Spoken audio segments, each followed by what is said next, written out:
அவர் சொன்னபடி 100வது வயசுல ஈசாக்கு கொடுத்தாரு. இன்றைக்கு உங்க வாழ்விலையும் கற்பத்தின் கனிக்காக காத்திருக்கிறீங்களா?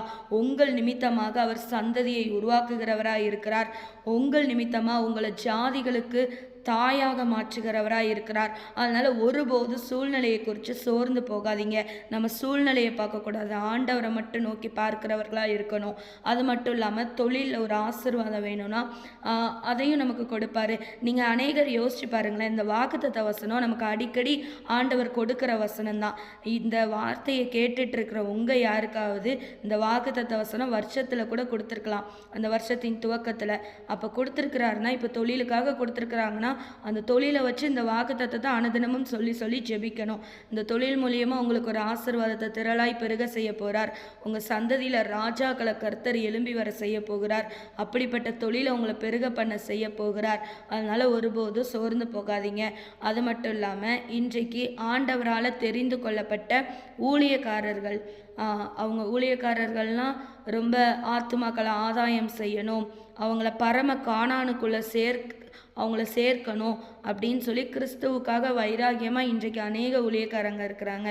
ஆனால் அவங்களுக்கு சில பேருக்கு இது ஆரம்ப கால ஊழியமாக இருக்கலாம், சில பேருக்கு ரொம்ப வருஷத்தின் ஊழியமாக இருக்கலாம். அவங்களில் அந்த ஊழியத்தின் நிமித்தமாக பல போராட்டங்கள் பிரச்சனைகள் இருக்கும்.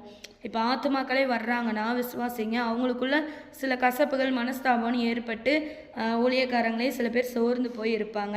அப்படி சோர்ந்து போய் இருக்கிற அவருடைய தாசனாகிய உங்களை பார்த்து தான் கர்த்தர் சொல்கிறாரு, அன்றைக்கு எப்படி சாராளுக்கு செத்து போனதாக இருந்த கற்பத்தை அவர் உயிரடைய செய்தது போல இன்றைக்கு ஊழியத்தின் நிமித்தமாக உங்களை உயிரடைய செய்ய போகிறார்.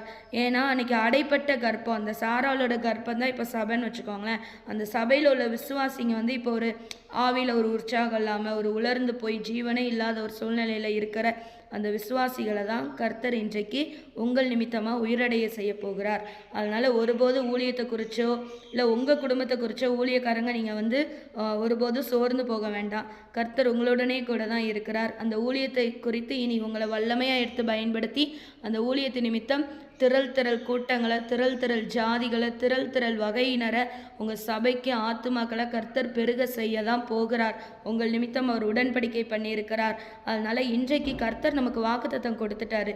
வேலையில், குடும்பத்தில், திருமணத்தில், தொழிலில், குழந்தை பாக்கியத்தில், ஊழியத்தில் எல்லாவற்றிலையும் அவர் வாக்குத்தத்தம் கொடுத்து நான் உன்னை திரளாக பெருக பண்ணுவேன்ப்பா அப்படின்னு சொல்லிட்டாங்க. ஆனால் இதுக்கு நாம் ஒரு விஷயம் பண்ணணும்.